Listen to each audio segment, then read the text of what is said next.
À Felice Bauer, Prague, le 20 décembre 1912. Mais, ma chérie, d'où vient donc cette inquiétude que tu as?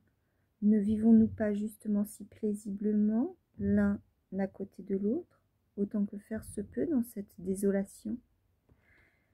Qu'est-ce qui te submerge? Tu as simultanément le calme et l'énervement de mon cœur. Imagine comment bat mon cœur quand tu es dans un tel état.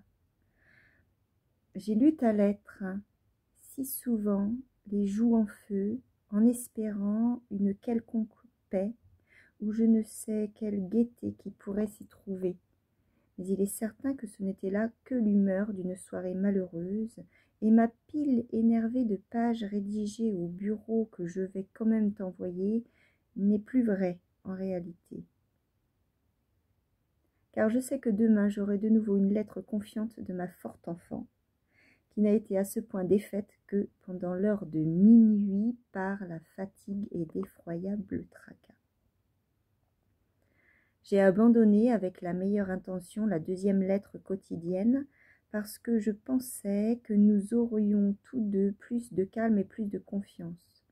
De devoir à deux reprises commencer et à deux reprises se détacher, c'était effroyable pour moi, et cela me poursuivait et m'inquiétait sans cesse durant la matinée et puis dans l'après-midi. Prendre inutilement d'assaut quelque chose d'impossible, c'est-à-dire ta présence, cela ne doit pas seulement m'épouvanter moi, mais toi aussi, ma chérie, et d'une manière toujours récurrente. Mais peut-être as-tu quand même raison. Il faut que je t'écrive une fois par jour, sans quoi je laisserais tout tomber, sans quoi je ne saurais que faire de moi. Et la présence n'est ainsi pas davantage acquise. Je vais donc t'écrire de nouveau 2 fois par jour, même si cela ne te procure qu'un souffle de tranquillité de plus. Cela ne dépend pas de savoir si je suis d'humeur pour cette lettre qui t'est destinée, ne dépend pas de cela, et pourtant, cela dépend de savoir si en t'écrivant à 2 reprises je serai encore d'humeur pour le reste, pour ce que mon entourage me demande, même si je n'en fournis que la moitié. Car cette sensation d'être fait l'un pour l'autre que j'éprouve au plus profond de moi, l'a laissé à 2 reprises par le biais de l'écriture me sauter à la figure. C'est peut-être quand même une audace dans le triste éloignement où je dois vivre. Et voilà que je cours de nouveau parce qu'il faut que j'aille chez Max pour aider à la rédaction d'un acte notarié. Oui, aujourd'hui tu as prêté serment au tribunal et connu de nouveau quelques désagréments. Laisse-moi t'embrasser, ma chère enfant pâle et tourmentée. Le signataire ci-dessous ne t'appartient pas comme un objet dans ta chambre, mais comme tu le désires, et pour toujours. Ton Franz.